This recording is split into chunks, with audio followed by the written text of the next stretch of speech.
Yo, what is going on, everyone? It's your boy, the Fringe Dude, and I'm back at it again with another video. And so today's video, we're just going to be talking about my thoughts on Season 12. Now, before I even start the video, if you're watching this, please leave that like button. And if you're new to the channel, hit subscribe and hit the bell, the notification bell for any future videos. And with that being said, well, even before that too, I just want to let y'all know about the giveaway. Apparently there will be Apparently, I have already uploaded the giveaway, and hopefully, y'all guys will join in it, because it would be less fun if there was barely any people, and then I'm gonna have to delete the giveaway. But yeah, with that being said, let's start on the video. Now, season 12 was not a bad season. It wasn't a bad one. There were probably like a bit of flaws, but at the same time, everything was okay. It may not be one of my best seasons, but it was a great season. Now, so like to start off with it, let's just start off with the ninjas' avatars, for instance, such as their suits. Now, their suits, in my opinion, I believe is very cool. I just wish Zane had one, but it's all right because I practically understand why.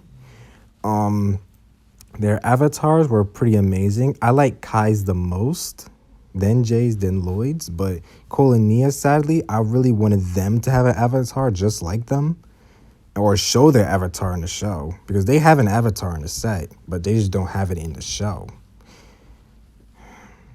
That's another flaw. I just wanted their avatar to be seen, because it's not fair how those three like show their avatar the most.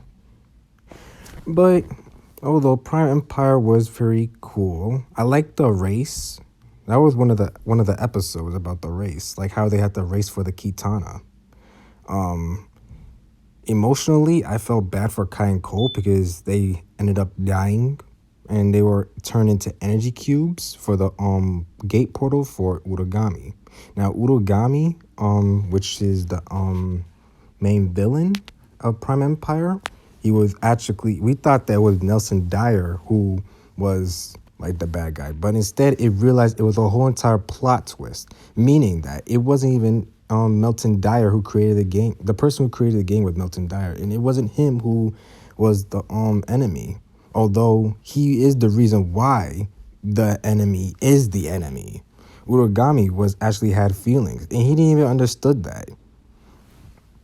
Although it is kind of complicated. How can Nia and how can Pixel and Zane have like emotions if they're robots?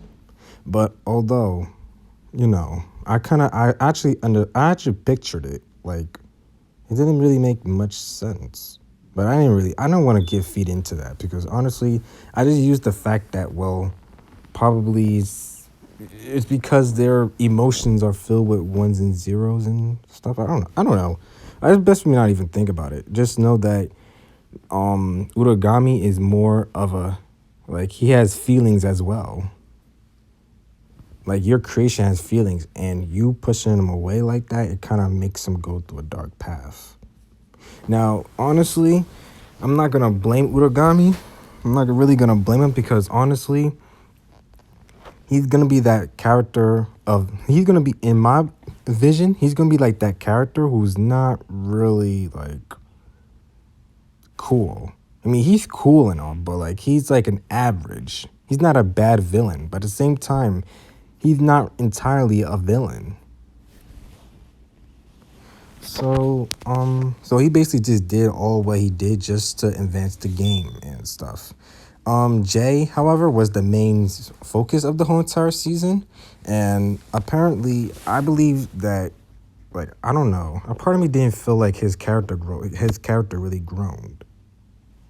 Like, if they had a plan about his mother returning, like his actual biological mother returning, then that would have been cooler. Or him even mentioning about it. He ended up mentioning about that during the last episode. But apparently that could have like made season 12 even more cooler, the understanding Jay's past. But although I feel like it was like cut out at the time, because it was too many ideas being placed in season 12. It looked like the creators didn't know where to begin, so they just began with one route, which was just the video game, and how Jay was like the chosen player or something. So, I mean, yeah, not bad of a season. Not bad. Although the weapons does need explaining because we don't even know how do they even get their weapons? That's one thing.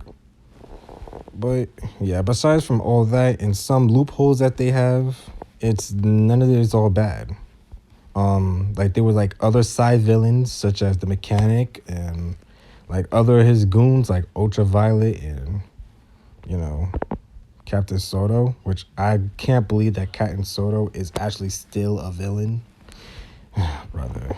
But still, everything was okay. It wasn't bad. At the same time, it wasn't my favorite. It was just good. It wasn't a bad of a season, if you would ask me. So my thoughts of it, if I had to rate this season, I would definitely rate it like a 9, I guess. That's the average I could go by it. A 9 or an 8. Oh no, 8.5. Either or, it's not bad. Same time, I could feel about this season one way or another. Honestly, it's not like it has some flaws, like at least some, but it wasn't. It's not all bad. It's not all bad. And so yeah, that's pretty much it about it. There was a few other things that I also wanted to explain to you guys about season 12, which was like, the places. Now, another thing about the places is that the video game was actually pretty good. The whole entire video game concept, everything was pretty good, especially how Prime Empire was a whole entire advanced version. It was more of an advanced than the Digiverse, which kind of shocked me the most. But, however, there was nothing wrong with it. Well, there was some stuff wrong with it, but it's not bad. Although, I feel like it does need some type of explanation.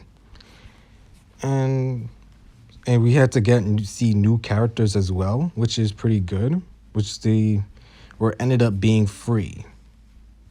And so, yeah, guys, that's pretty much it about this whole entire thing. I hope you guys enjoyed this video. Please like, comment, and subscribe. And I'll see you guys in my next video. Bye.